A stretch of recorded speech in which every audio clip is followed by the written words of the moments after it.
Desde Panamá hasta México. Sígale el pulso a la información mesoamericana desde la visión de los movimientos sociales. Informativo Voces Nuestras, una producción de la Asociación Voces Nuestras. Le damos la bienvenida a la emisión 825 del informativo mesoamericano Voces Nuestras, una producción colaborativa que elaboramos junto a nuestra red de corresponsales en la región. Desde el Centro de Comunicación Voces Nuestras les saludamos Joaquín Tapia Arenas y Génesis R. Cruz con la información de lucha y resistencia que nos llega desde los movimientos sociales en la región mesoamericana. Así es, Joaco, un fuerte abrazo para todas las personas que nos escuchan y como todas las semanas también un abrazo a las emisoras aliadas y a los espacios de comunicación que siempre difunden este trabajo informativo. Recuerden seguirnos en Spotify y en todas las redes sociales donde nos pueden encontrar como Voces Nuestras. De inmediato les compartimos los titulares para esta semana. En Nicaragua, ordenan casa por cárcel al general en retiro Humberto Ortega, hermano del presidente Daniel Ortega. En Costa Rica lanzan campaña por la dignidad y la justicia menstrual. En México, alertan que la Iglesia Católica llama a la feligresía a no votar por Morena porque impulsa la despenalización del aborto. En Guatemala, jóvenes chortíes fortalecen comunicación desde sus territorios. En El Salvador, organizaciones piden a la Corte Penal Internacional que investigue crímenes de lesa humanidad en el régimen de excepción de Bukele. En Guatemala, autoridades indígenas ancestrales de Iximuleo se reúnen con el organismo ejecutivo para pedir que se destituya a funcionarios que no respondan a los intereses de la población. En México, conozcamos la diversidad biológica de Guayacocotla. En Panamá realizan conversatorios sobre Palestina en la provincia de Bocas del Toro. Nos unen nuestros territorios, nuestras historias, nuestras culturas. Informativo mesoamericano, Voces Nuestras. En Nicaragua. Ordenan casa por cárcel al general en retiro Humberto Ortega, hermano del presidente de la República de Nicaragua. Mediante una nota de prensa, la Policía Nacional confirmó que había instalado un puesto médico con especialistas del Ministerio de Salud para atender la salud del general en retiro, Humberto Ortega, hermano del dictador Daniel Ortega. La nota policial indica que se ha instalado una unidad de atención médica especializada para cuidar las dolencias que han aquejado y aquejan al general Ortega. El equipo de especialistas estará en permanente comunicación, coordinación y visitas. La oposición en el exilio considera esta medida del gobierno como una represalia al general en retiro por haber dado una entrevista virtual a un medio de comunicación de Argentina en donde cuestionó el liderazgo de su cuñada, la vicepresidenta Rosario Murillo, y sus hijos. Al general Ortega le pasó lo mismo que le ha pasado a miles de nicaragüenses por expresar su opinión, porque en Nicaragua no hay libertad de expresión, dijo desde el exilio la ex guerrillera sandinista Dora María Telles, desterrada y desnacionalizada el año pasado junto a otros 222 personas expresas políticas. Dos cosas están pasando. Primero, que Humberto está siendo víctima en este momento de lo mismo que hemos sido víctimas miles de nicaragüenses, que es de un atentado a nuestra libertad de expresión. Es decir, amenazas, asedio, allanamiento, robo de equipo, porque tratamos de ejercer nuestra libertad de expresión. Eso es lo que Humberto Ortega trató de hacer, dando una entrevista, ¿verdad? No es que se está organizando en una fuerza armada para derrocar al régimen de Daniel Ortega y Rosario Murillo, sino que simplemente habló. Pero bueno, para los Ortega Murillo hablar es un delito grave. Y en el caso de Humberto, pues él tocó dos asuntos sumamente sensibles.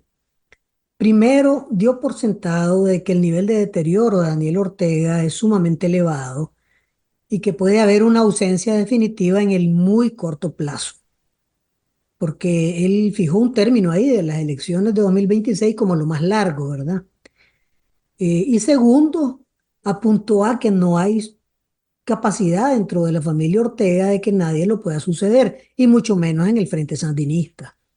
Esto me parece que es asumido por Rosario Murillo como una ofensa y un desafío personal. Ella se ha estado proyectando desde hace años como la otra gobernante de Nicaragua y desde hace años ya como la sucesora de Daniel Ortega en el poder. Se colocó en la vicepresidencia y prácticamente ella es quien saca la cara todos los días, ¿verdad? Ortega aparece cada 50 días, cada 60 días y cada vez en un deterioro más grave, más evidente. Entonces, para Rosario Murillo, el hecho de que digan que ella no va a ser la sucesora, que no esté en capacidad de serlo, que no tiene respaldo ni siquiera en las bases sandinistas, y mucho menos pues en sectores de las instituciones públicas, eso es una ofensa grave. Y además de una ofensa grave, es un asunto que toca las fibras más sensibles de la gente del Frente Sandinista, que dice, bueno, si el comandante no va a estar, vamos a quedar en manos de Rosario Murillo, y eso no es satisfactorio para nadie, ni siquiera para el ejército y los altos mandos del ejército, aunque pongan cara de que sí, pero no lo es, y tampoco lo es para la policía. Es decir, a Rosario se le vincula con todas estas purgas, legítimamente, ¿verdad? Con todas las purgas en todas las instituciones del Estado, la desarticulación del sistema judicial, las purgas en la policía, las purgas en los departamentos, las purgas dentro del frente. Es ella tratando de colocar sus piezas, ¿verdad? Para ya desatar completamente la sucesión. Entonces eso es lo que coloca a Humberto Ortega en esa condición de perseguido político, ya pues. También la historiadora y exguerrillera Mónica Baltodano, desde el exilio, dijo que la medida del régimen contra el general Ortega demuestra claramente la represión que se vive en Nicaragua. Medios independientes desde el exilio informaron que, según fuentes cercanas al general en retiro Humberto Ortega, después de la entrevista al medio extranjero, llegaron patrullas de la policía y le incautaron la computadora y el teléfono celular. Aquí se escuchan las voces de las mujeres y hombres que construyen Mesoamérica día a día. Informativo Voces Nuestras.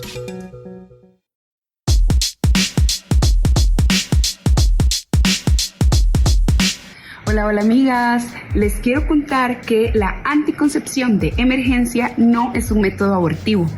Lo que hace es que detiene o retrasa la liberación del óvulo antes de llegar a su concepción. Por eso es que hay que tomarla máximo 72 horas después del acto sexual. Por supuesto que previene abortos inseguros o embarazos no deseados, pero no es un método abortivo. Prevención sin prejuicio es mi derecho. Regresaré en forma de fiera furiosa. Prevención sin prejuicios. Un mensaje de la Colectiva por el Derecho a Decidir. Semilla nativa.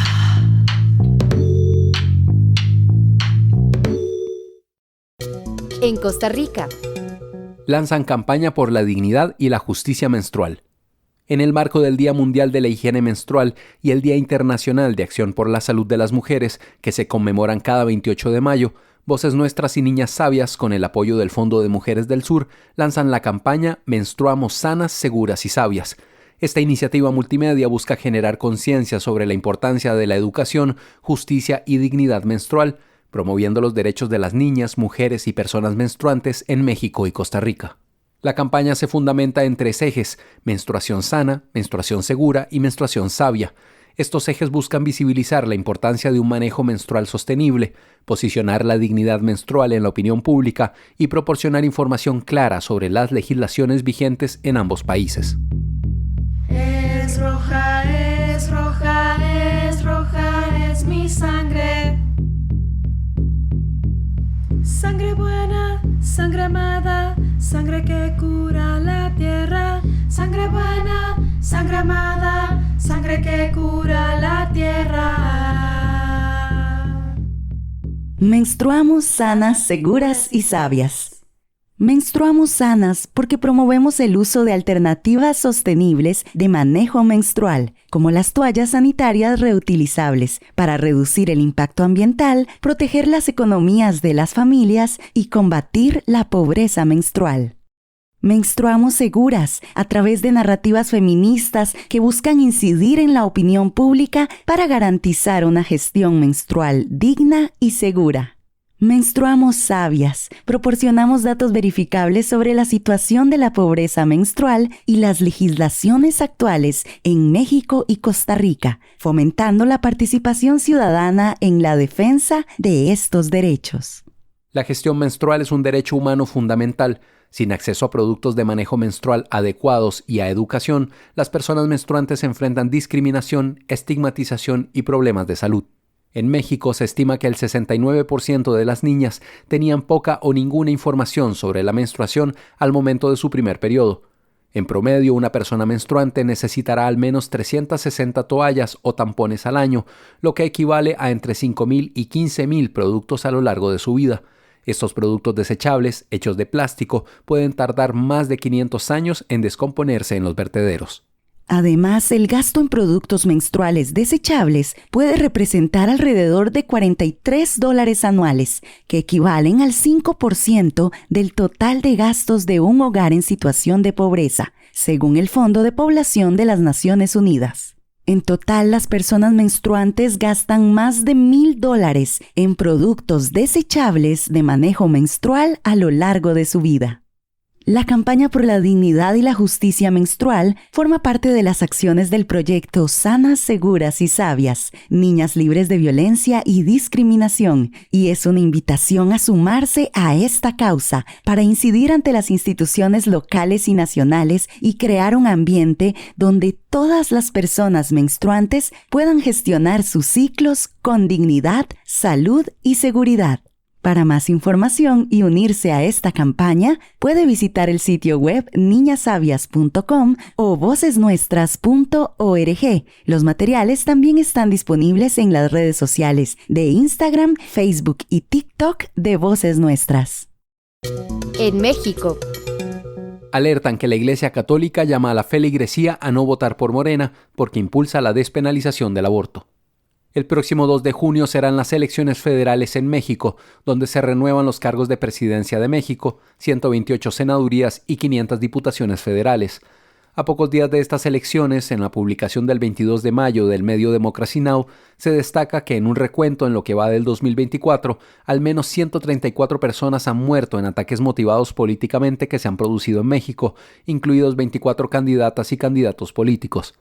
En el marco de este proceso electoral, que se ha convertido en el más violento que han tenido hasta el momento en México, denuncian que mediante llamados a la feligresía, la Iglesia Católica incita a no votar por el partido Morena porque impulsa la despenalización del aborto. El detalle con Reina Melchor Rivas desde Radio Teocelo en Veracruz, México. La incidencia de la Iglesia Católica en las elecciones del 2024. La Iglesia Católica en México está influyendo en las elecciones del 2 de junio. En algunos estados como en León, el arzobispo Alfonso Cortés hizo el llamado a la feligresía a no votar por Morena porque impulsa la despenalización del aborto en todo el país.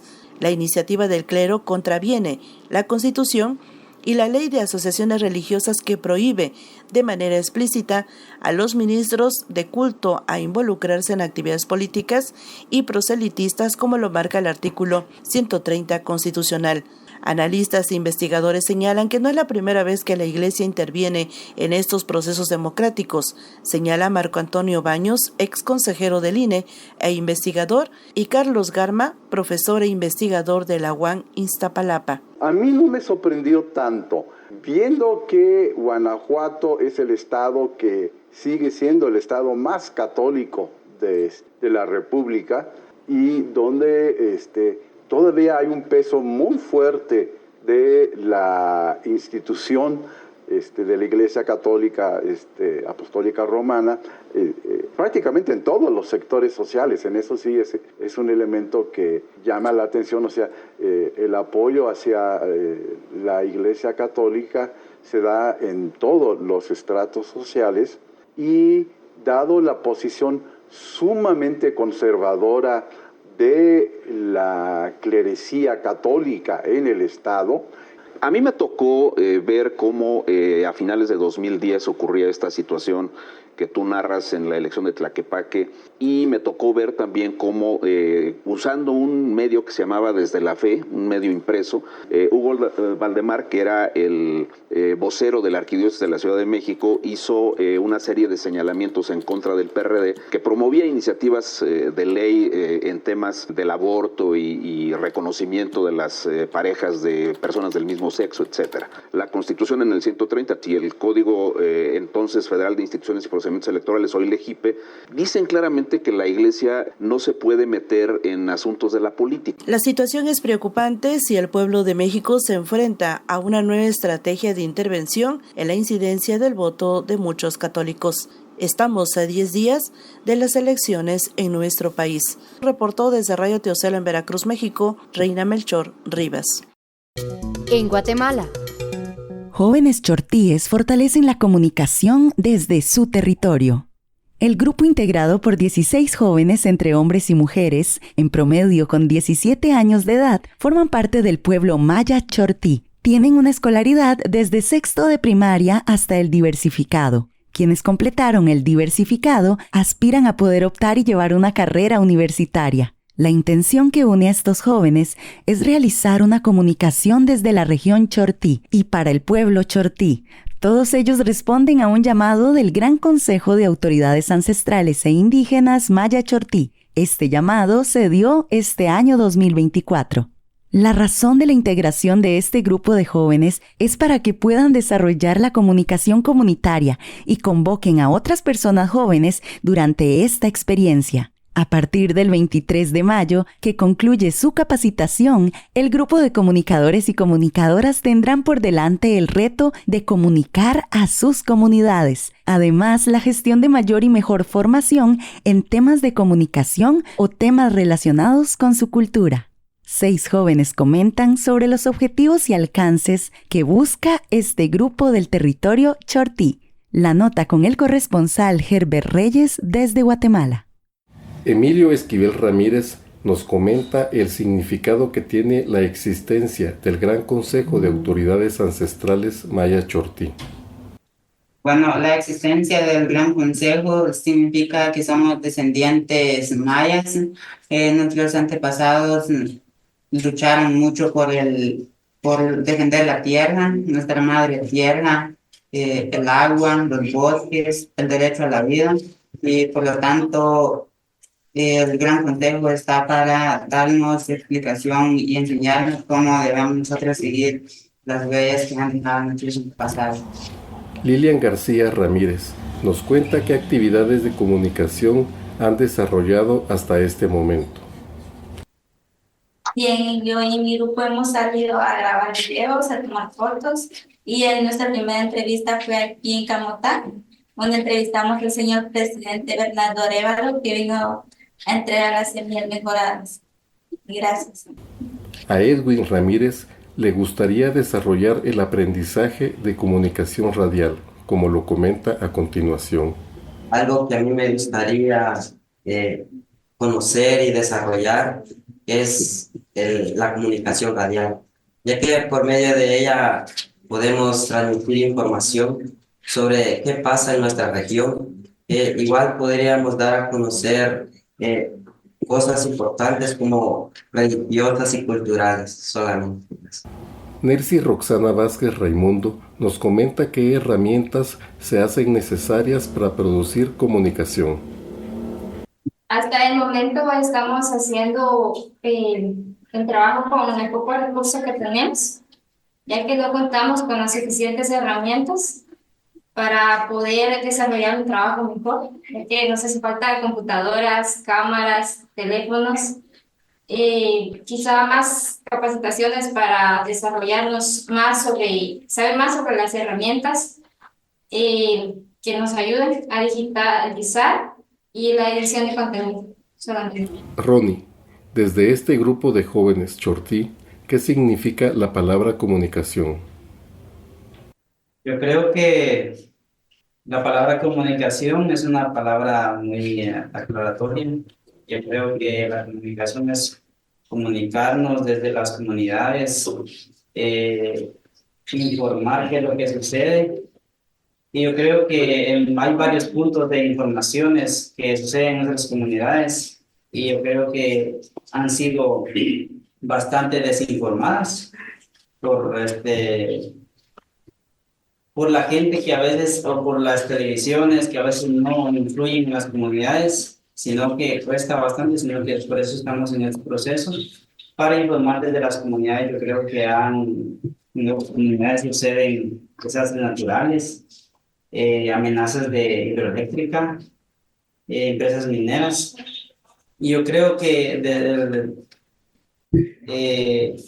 las amenazas naturales, creo que hay varios amenazas de derrumbes, de deslaves, y yo creo que hay varios tipos, y yo creo que estas amenazas ya influyéndolo en otras cosas, creo que ya pasan a ser desastres naturales. Y yo creo que es donde nosotros debemos de informar qué es lo que sucede a través de la radio comunitaria. Y yo creo que también no solo podemos informar de informaciones que nos trae tristezas, sino que también de alegrías, como información de la cultura de nuestra religión chortí, de lo que se hace, cómo se practica. Y yo creo que para hablar, yo creo que aclarar todo lo que debemos y sabemos de nuestra cultura y nuestras comunidades, creo que hay mucho, pero le agradezco por su tiempo y muchas gracias. Yari Melisa Raimundo nos dice que desde redes y medios tradicionales invitarán a otros jóvenes a ser parte de este grupo. Se podría organizar eventos culturales, talleres de formación y habilidades comunicativas utilizando redes sociales y medios tradicionales y semiológicos. Invitaciones educativas y organizaciones móviles para promover la participación activa. Gracias. El grupo de jóvenes comunicadores y comunicadoras de la región Chortí es un conjunto de hombres y mujeres jóvenes que buscan posicionar a partir de instrumentos digitales como los audiovisuales, podcasts, fotografía, entre otros, las dinámicas de pertenencia cultural de la región Chortí, en la que cultivan su dinámica de vida, creencias, valores ancestrales, relación campesina con el medio ambiente, su relación económica. Apoyarles y transmitirles conocimiento es importante para que la memoria viva y la comunicación fluya. Desde la ciudad de Guatemala reportó para el informativo mesoamericano Voces Nuestras, Herbert Reyes. Con la visión de los movimientos sociales. Informativo Voces Nuestras. Alerta urgente. La impunidad acecha la justicia para Berta Cáceres. Los responsables del asesinato de mi madre, nuestra compañera Berta Cáceres, buscan dejar ilegalmente en libertad a los autores materiales y coautores ya condenados por el crimen. En los 2 juicios ya desarrollados quedó demostrado que las personas ya condenadas son responsables por el asesinato de Berta Cáceres. Cualquier decisión que les ponga en libertad es arbitraria e ilegal y hace incurrir al Estado de Honduras en responsabilidad internacional. La Corte Suprema de Justicia en Honduras debe confirmar las sentencias condenatorias de los 8 asesinos de Berta Cáceres que ya han sido condenados y que estos hechos no queden en la impunidad y garantizar la justicia. El COPIN y la familia de Berta Cáceres hacemos un llamado nacional e internacional para mantener la veeduría en este proceso y alzar la voz para que estos hechos no perpetúen la impunidad en Honduras.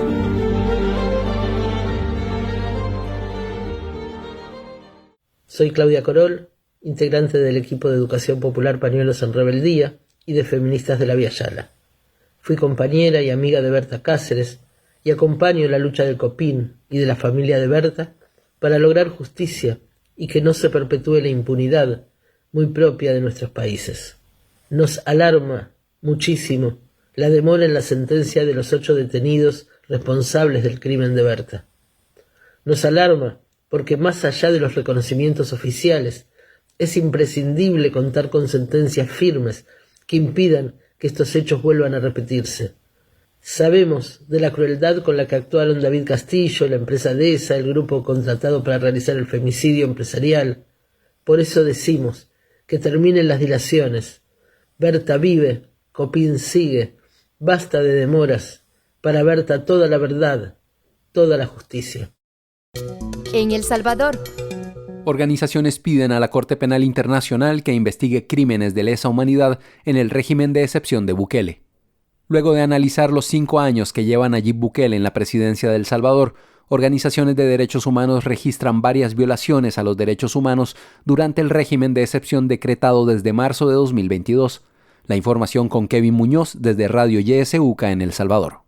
Tutela Legal doctora María Julia Hernández y el Movimiento de Víctimas del Régimen MOVIR realizaron una evaluación de los 5 años de gobierno de Nayib Bukele y analizaron las violaciones a los derechos humanos durante el régimen de excepción. Tutela Legal y MOVIR señalan que en el marco del régimen de excepción se han aprobado leyes para mantener a los detenidos en las cárceles, como la ampliación de periodo de instrucción, juicios masivos o jueces sin rostro. Debido a esto y al próximo periodo inconstitucional de Nayib Bukele, hacen un llamado a rechazar la nueva dictadura, a que la Fuerza Armada ejerza su rol constitucional y a la Corte Penal Interamericana que inicie un proceso de investigación de oficio a los crímenes de lesa humanidad que denuncian las organizaciones, dijo Samuel Ramírez de MOVIR.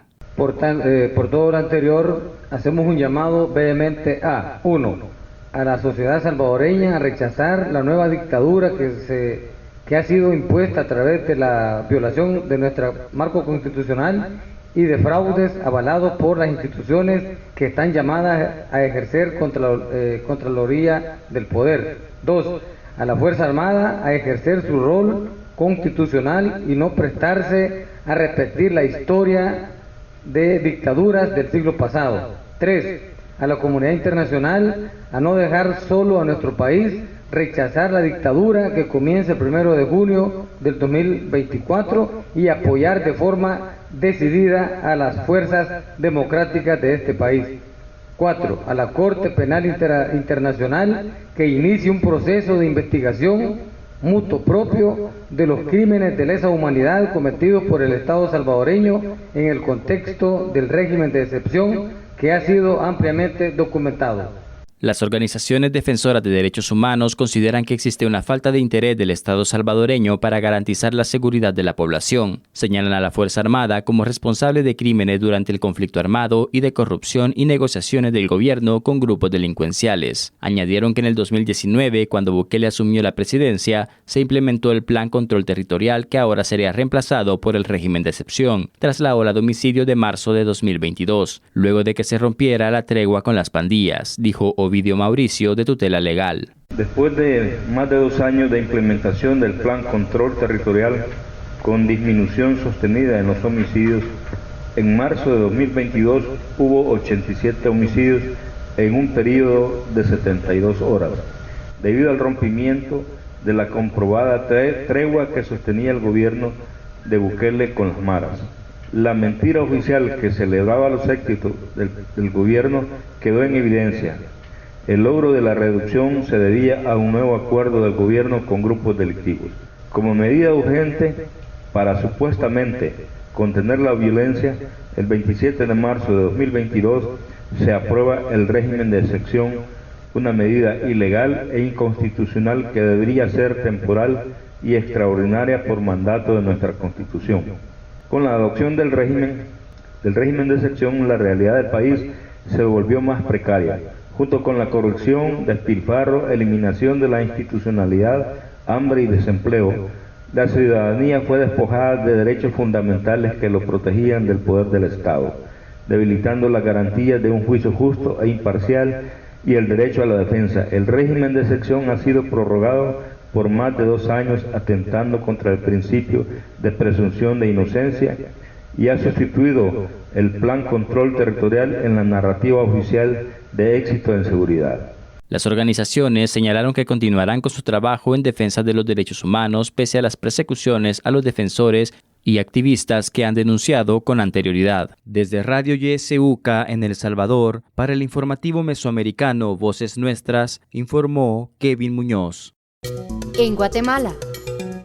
Autoridades ancestrales de Iximuleu se reúnen con el organismo ejecutivo para pedir que se destituya a funcionarios que no responden a los intereses de la población. Con el propósito de agilizar el fortalecimiento de la institucionalidad pública que atiende a los pueblos indígenas en Guatemala, las autoridades ancestrales destacaron el incumplimiento de funciones y mandatos, así como la falta de legitimidad y representación de 3 instituciones clave. El detalle con Marco Antonio Hernández Arévalo desde la Federación Guatemalteca de Escuelas Radiofónicas, FEGER.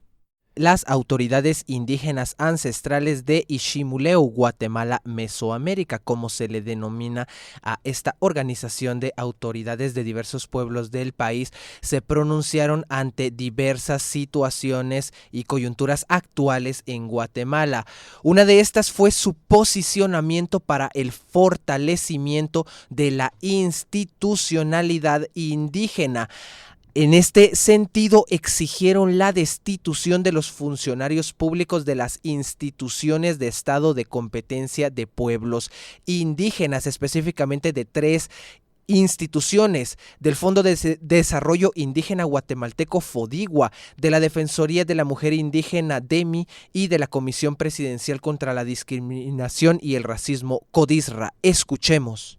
Esto tiene el propósito fundamentalmente de demandar al gobierno de Guatemala a que agilice los procesos de el fortalecimiento de la institucionalidad pública de pueblos indígenas, que hemos visto que no ha habido mayor movimiento en ese sentido.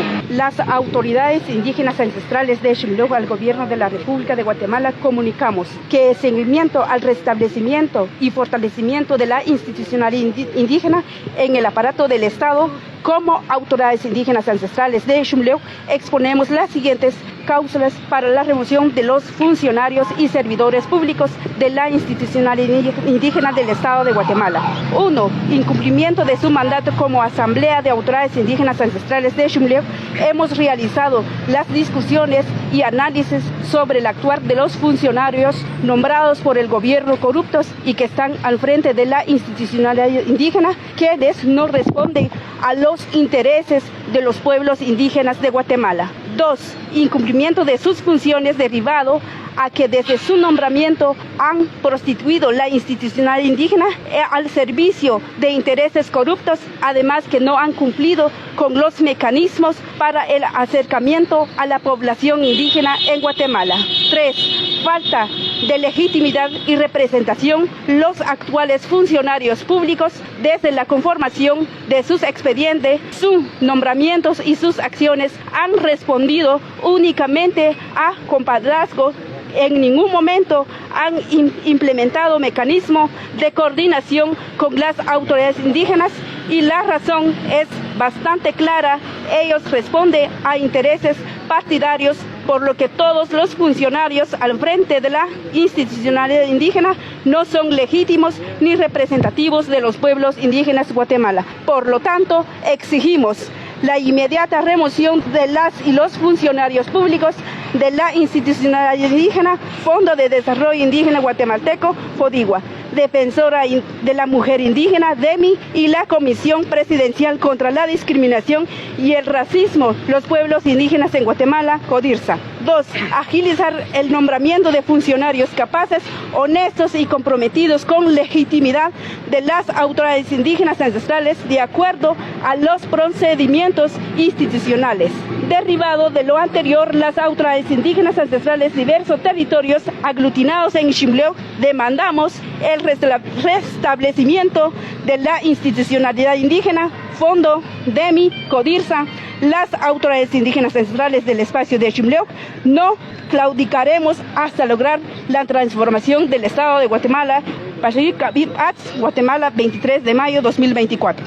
Las personas que presiden dichas instituciones son Damaris Ixmucané Chicol Tujal como directora ejecutiva de FODIGUA, Silvia Lisset Elías Hilgueros como directora ejecutiva de la DEMI, asimismo Carmelina Espantay como defensora general de la DEMI y Wendy Karina Chochol como comisionada presidencial de la CODISRA.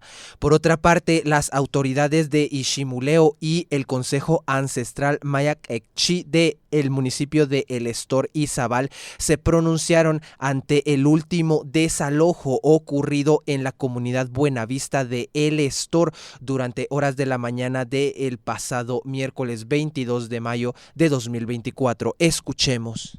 Comunicado del Consejo Ancestral Maya Ekchi El Estor y Zabal ante el desalojo ilegal de las y los hermanos Maya Ekchi en la comunidad Buenavista.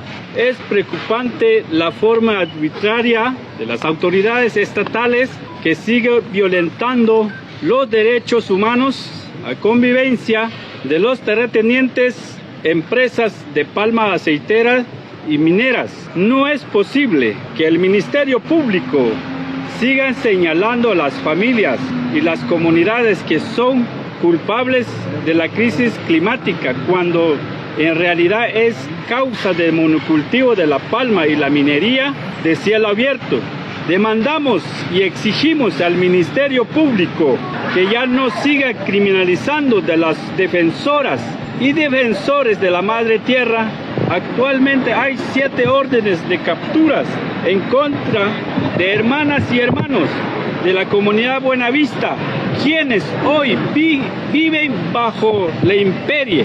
Condenamos estos hechos, violaciones de derechos humanos, y nos solidarizamos con las 29 familias Maya Ekchi que fueron desalojados ilegalmente el 22 de mayo. No se puede desalojar las familias si no hay garantía de derechos humanos en un lugar donde vivir.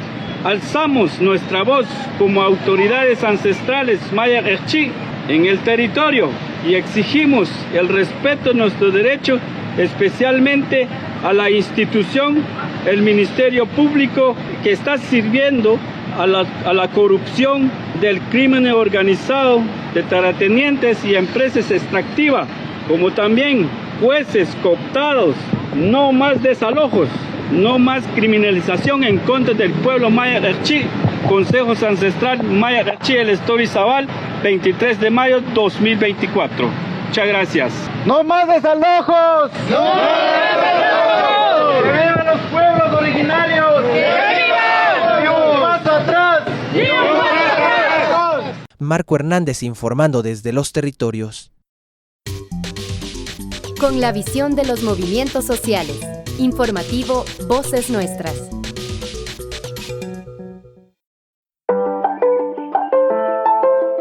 Hablemos claro. La anticoncepción de emergencia es un método seguro y efectivo para prevenir embarazos hasta 72 horas después de haber tenido una relación sexual sin protección. Sea cual sea la razón, si te forzaron a tener relaciones sexuales, si el condón se rompió durante la relación sexual, si no te sentís segura, vos podés, y es tu derecho, solicitar anticoncepción de emergencia en EVAIS, farmacias, clínicas privadas, atención de urgencias, etc. Este es nuestro derecho. Prevención sin prejuicios. Un mensaje de la Colectiva por el Derecho a Decidir.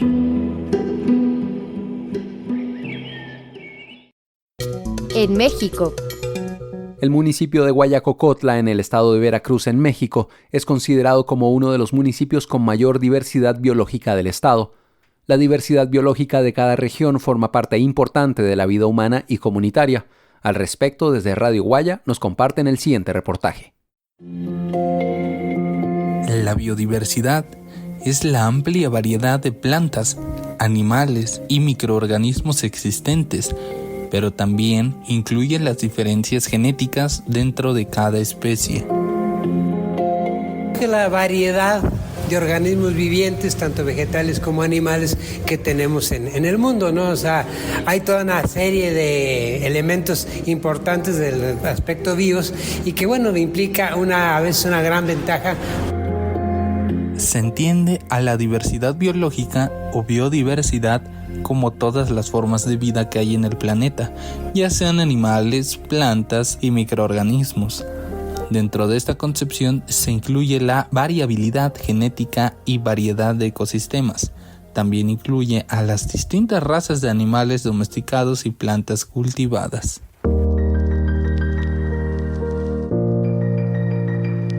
Guayacocotla tiene un ambiente muy propicio para la diversidad biológica, porque por su clima, su tipo de suelo, sus lluvias, pues la diversidad vegetal en principio incluye muchas formas de plantas. Es muy amplia esa biodiversidad. También la diversidad de animales depende de la diversidad de plantas. En la medida que hay muchas clases de plantas, también puede haber muchos animales, porque los animales dependen de las plantas para vivir. Exacto, ese es un buen punto.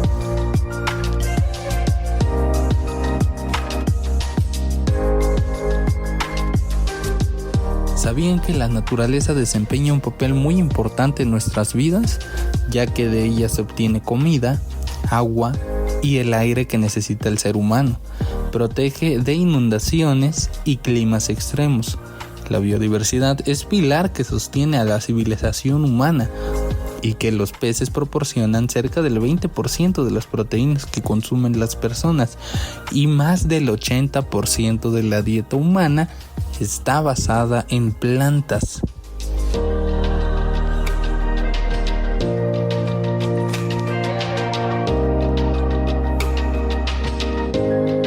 De hecho, la norma 059 Semarnat maneja una relación de organismos los cuales están en peligro o riesgo de extinción, ¿no?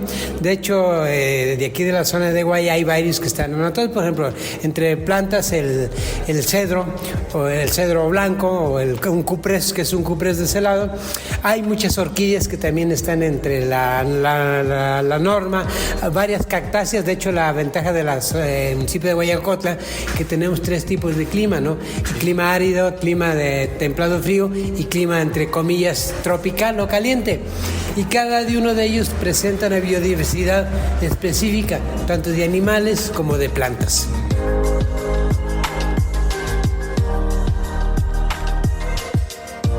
Como ciudadana de aquí del municipio de Guayacocotla, pues sí se escucha hablar de que anteriormente existían más mamíferos, sobre todo, por ejemplo, el venado temazate, jabalís, la astuza real, que es una especie que es de interés cinegético en algunos lados, y que cada vez se escucha que hay menos población. Y lo que sí nos damos cuenta también es del desplazamiento de algunas especies que son de zonas más cálidas, ¿no? Por ejemplo, algunos insectos como las chicharras, hay muchos chapulines que casi no había anteriormente. Okay. ¿Esto cree que se deba al cambio climático? Es decir, que ahorita, y como ya se está sintiendo más la calor y aquí antes era zona fresca, ¿cree que por eso es que están emigrando hacia acá estos? Sí, pues tanto animales como plantas van desplazando y buscando sus condiciones a las que están acostumbradas a vivir. En algún momento las especies que resisten más al calor pues van a subir más a las zonas que antes eran frías y que ahora son calientes, y las especies que resistían al frío cada vez van a ir subiendo a lugares más altos buscando ese frío al que están acostumbrados.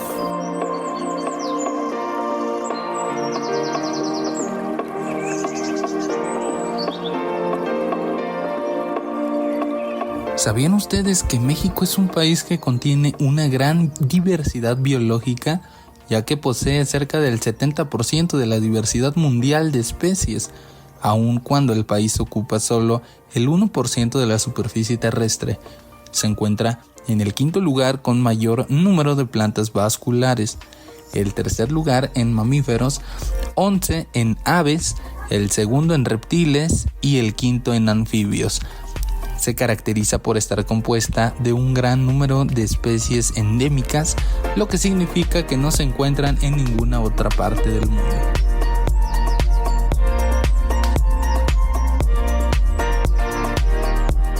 Podemos formar santuarios, podemos formar monumentos, estructuras de la CONAM o estructuras de gobierno que buscan proteger los recursos naturales. De hecho, la más cercana que tenemos aquí es la que está en Hidalgo, sobre cactáceas, ¿no?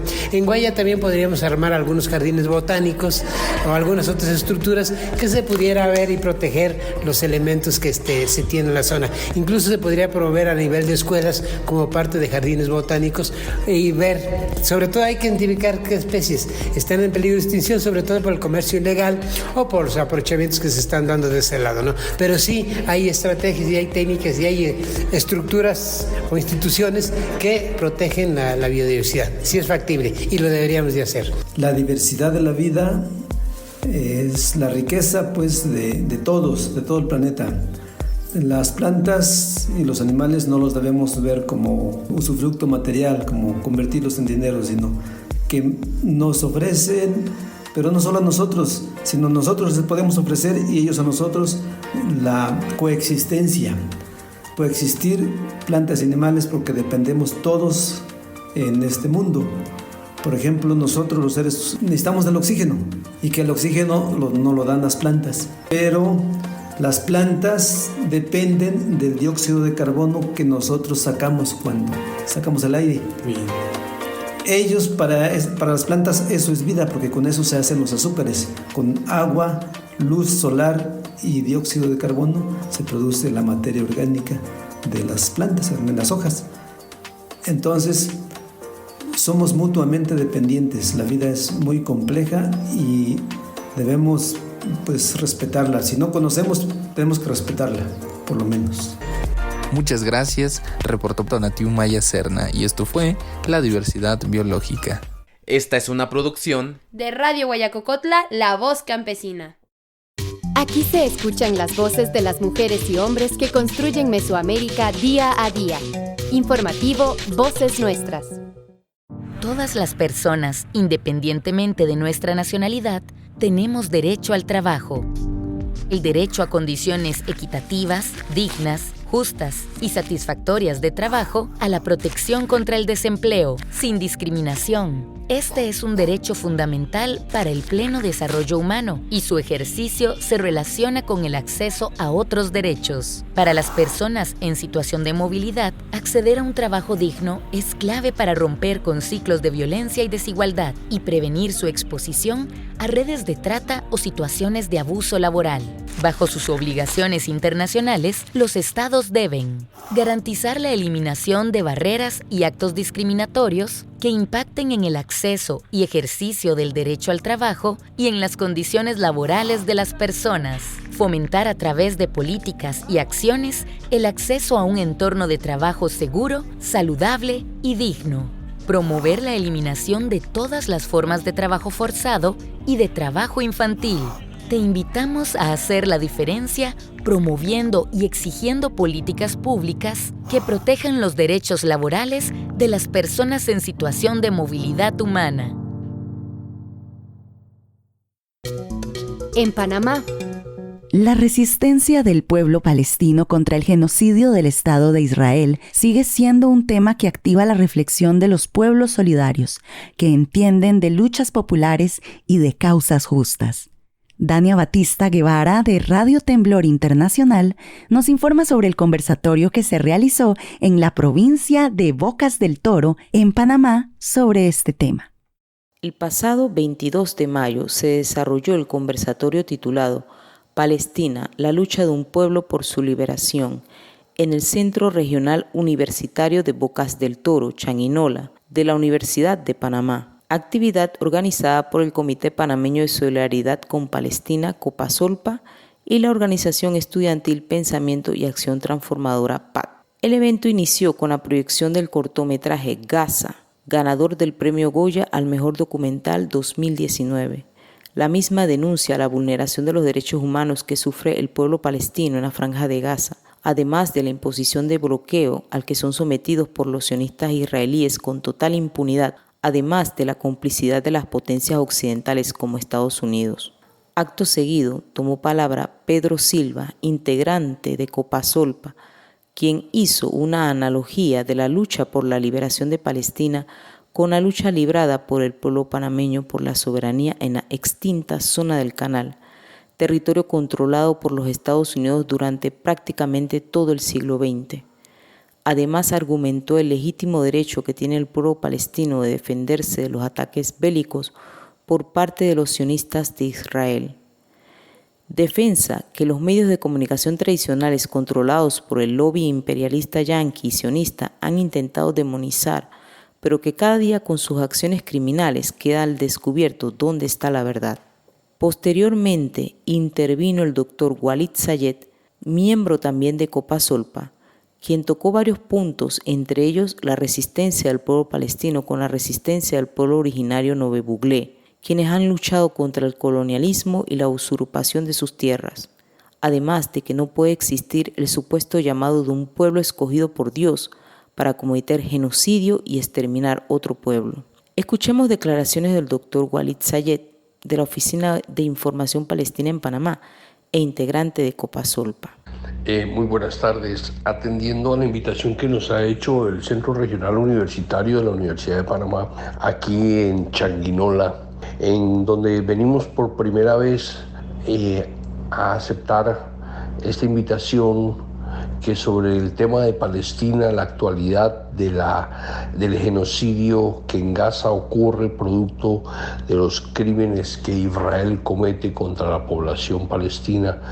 Queremos decir que este hecho es relevante y prioritario para nosotros, toda vez que creemos sinceramente en esa identidad cultural, tradicional, que existe entre pueblos étnicamente muy similares. Porque vemos que aquí en Changuinola, su pueblo originario es un pueblo bien arraigado, comprometido con su cultura, con sus tradiciones, con sus seres, con su familia, ante todo, en que ustedes precisamente aquí han generado ese sentir de resistencia. Resistir porque no los cambie el modernismo impuesto por filosofías distintas, varias, que pretenden bajo el supuesto modernismo querer hacerlos olvidar de sus orígenes. Eso nos ha identificado tremendamente a nosotros los palestinos con ustedes, porque de eso se trata. Mientras que ustedes resisten culturalmente a no ser cambiados, nosotros resistimos precisamente para que no se nos expulse, para que no se nos margine, para que no se nos siga asistiendo. Y de eso se trata este conversatorio, de la resistencia que tienen los pueblos para que a través de los mecanismos que la Carta de las Naciones Unidas nos ha otorgado, hacerla mediante todos los medios posibles, incluyendo el medio armado. Mira que pueblos originarios como ustedes resisten protestando, haciendo sus manifestaciones, haciendo legítimos cierres de calles y protestas legítimas para la reivindicación de su derecho. En ese mismo parangón, nosotros en Palestina hacemos esa resistencia, pero contra un ocupante que es militar, que es genocida, que asesina a nuestros miles de niños, mujeres, hombres y ancianos. Y la resistencia la hacemos desde una estrategia militar propia, creada a partir de la generosidad que nos ha dado la tierra, el poder construir nuestros túneles para poder llegar hasta el enemigo y combatirlo. El efecto sorpresa, el efecto de esa guerra de guerrillas que ha logrado derrotar al quinto ejército más poderoso del mundo, que es Israel. Y nosotros como palestinos hemos ganado. Hemos ganado a pesar de que Israel solamente se ha limitado a asesinar, a cometer genocidio, a matar a miles de palestinos y a destruir toda su infraestructura, sus ciudades, sus barrios, sus casas, sus lugares de vivienda, para convertirlos en más marginados y refugiados de lo que son. Y ahora a los sobrevivientes palestinos no les queda más que la gratitud hacia todos los pueblos del mundo que se han dado cuenta lo criminal y asesinos que son los judeosionistas, que amparado de esas falsas sinagogas pretenden inducir una teoría política para asesinar bajo pretexto de que ellos son un falso pueblo elegido y pretender generar una legitimización para asesinar. Bueno, ha llegado el momento en que estos judeosionistas han quedado desenmascarados y como tal, los pueblos del mundo, las universidades en todos los rincones del mundo se han levantado para protestar, para exigir un cambio de dirección, de timón, donde se corrija, donde por décadas estuvo el mundo engañado de que Israel era el Estado democrático, el Estado perfecto, y ahora se ha visto que Israel es el Estado asesino, el Estado genocida, el Estado ocupante, y que hay un pueblo que había estado por 76 años viviendo esa miserableza de la ocupación militar y que ahora en 8 meses está resistiendo legítimamente amparado bajo la protección de la Carta de las Naciones Unidas. Por eso la resistencia palestina tiene su equiparación aquí, en Changuinola, con la resistencia de los pueblos originarios, porque de eso se trata, el amor a la tierra. Gracias. Luego, el estudiante Cecilio Pineda, miembro del PAD, reafirmó la solidaridad con el noble pueblo palestino a su autodeterminación y soberanía plena en todo su territorio. El punto cultural estuvo a cargo del grupo Tendencias y Riquezas Nove. Al final se corearon consignas a favor de Palestina, su liberación y por los mártires que han caído. Desde Panamá, soy Dania Betsy Batista Guevara, Radio Temblor Internacional para el informativo Voces Nuestras. Con la visión de los movimientos sociales. Informativo Voces Nuestras. Así finalizamos la emisión 825 del informativo mesoamericano Voces Nuestras. No podemos terminar sin antes agradecer a nuestra red de corresponsales, así como a las emisoras aliadas y espacios de comunicación alternativa que hacen posible este informativo semanal. En esta emisión les acompañamos Génesis R. Cruz y Joaquín Tapia Arenas. Recuerden seguirnos en Spotify y en todas las redes sociales donde nos pueden encontrar como Voces Nuestras. Les recordamos que esta emisión y todas las emisiones anteriores del informativo mesoamericano Voces Nuestras están en nuestro sitio web vocesnuestras.org y también tenemos mucha información y recursos educativos gratuitos. Por ahora nos despedimos, pero nos encontraremos nuevamente la próxima semana. Hasta pronto. Informativo Mesoamericano Voces Nuestras, una producción de la Asociación Voces Nuestras con el apoyo de la red de corresponsales, representantes de medios y organizaciones de Centroamérica y México y el apoyo de Rosa Luxemburg Stiftung y Pan para el Mundo.